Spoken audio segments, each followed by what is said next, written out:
Bonsoir et bienvenue à tous, je suis très heureux de vous retrouver, voici l'essentiel de l'actualité de ce mardi. Deuxième journée du sommet du G7 à Évian-les-Bains Haute-Savoie où les dirigeants de ce G7 ont réaffirmé leur soutien à l'Ukraine et ont tous ensemble discuté de nouvelles sanctions contre la Russie plus de 4 ans après l'invasion russe sur place. Les membres du G7 qui ont aussi évoqué notre guerre, celle au Moyen-Orient, au 109e jour de guerre sur place, avec des discussions sur un accord de désescalade sur place et de la sécurité du détroit d'Ormuz à quelques jours de la signature de l'accord de paix qui aura lieu ce vendredi.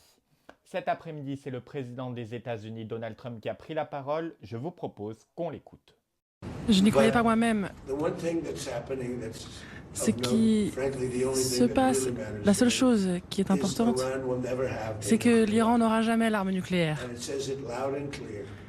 Et maintenant, les choses sont claires. Ils ne la développeront pas, ils ne l'achèteront pas, ils ne feront rien de la sorte. Et si jamais ils le font, il y aura des conséquences terribles.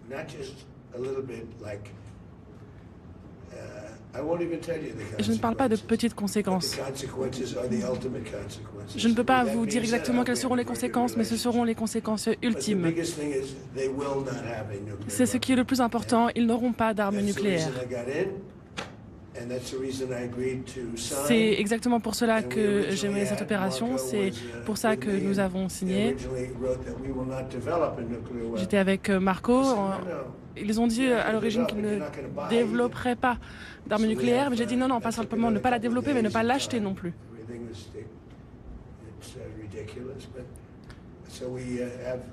Donc, ils ne développeront pas, ni n'achèteront d'armes nucléaires, ils n'acquériront pas d'armes nucléaires. S'ils le font, alors les portes de l'enfer s'ouvriront. Ils ne le feront pas. On parle d'un changement de régime.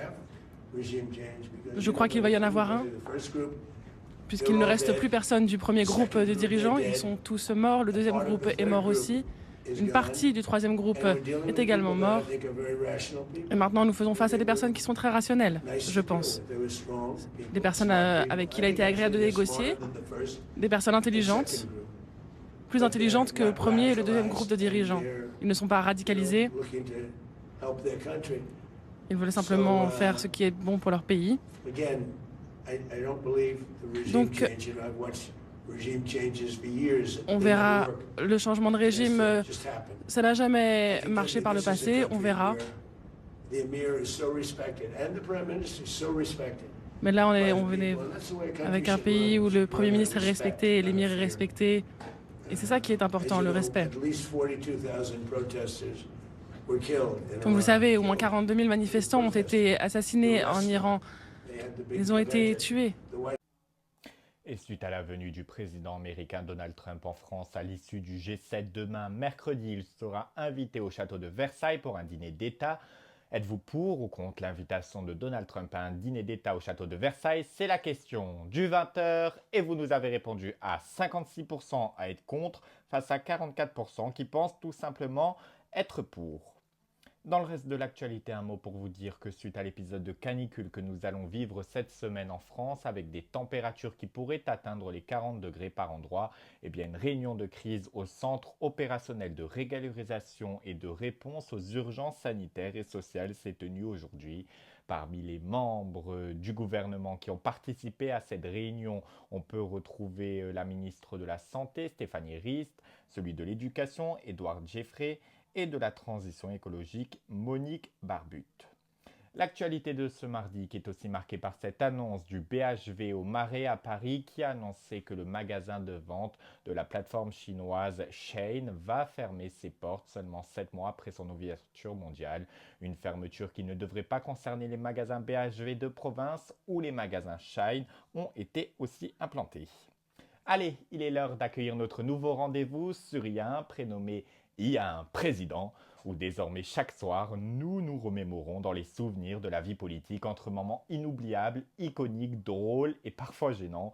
Ce soir, retour en 2015, il y a 11 ans déjà, alors ministre de l'économie à l'époque, Emmanuel Macron, alors interviewé par le journaliste Cyril Eldin pour l'émission Le Supplément sur Canal+, chante l'été indien d'un certain Joe Dassin. Ça donne ça, regardez. On ira où tu voudras quand tu voudras, et l'on s'aimera encore lorsque l'amour sera mort. Toute la vie serait pareille à ce matin, aux couleurs de l'été indien. On ira où tu voudras quand tu voudras, et l'on s'aimera encore. lorsque l'amour sera mort. Toute la vie sera pareille à ce matin, aux couleurs de l'été indien. Allez, comme chaque soir désormais, il est l'heure d'ouvrir notre page spéciale consacrée à la Coupe du Monde 2026 et aucune équipe a tenu à s'imposer hier lors des phases de groupe. L'Espagne et le Cap-Vert ont eux fait match nul 0-0. Quant à la Belgique et l'Égypte et l'Arabie Saoudite et l'Uruguay ont fait eux 1-1. Enfin, l'Iran et la Nouvelle-Zélande qui eux aussi ont fait match nul 2-2. Aujourd'hui, c'est au tour de l'Irak et de la Norvège de s'affronter, de l'Argentine et l'Algérie et de la France et le Sénégal de faire leur entrée dans la compétition. Et justement, rendez-vous juste après ce journal pour suivre dans quelques instants et en direct sur le compte TikTok d'IA1, IA1-Info, l'entrée des Bleus dans ce mondial face à un adversaire plus redoutable que jamais, le Sénégal, pour un match qui va nous réserver plein de surprises, ça c'est sûr.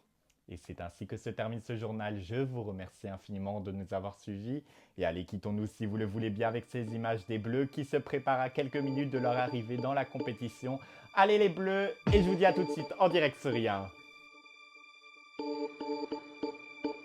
My lover's got no money, he's got his strong beliefs. My lover's got no power, he's got his strong beliefs. My lover's got no fame, he's got his strong beliefs. My lover's got no money, he's got his strong beliefs. Want more and more, people just want more and more freedom and love. What he's looking for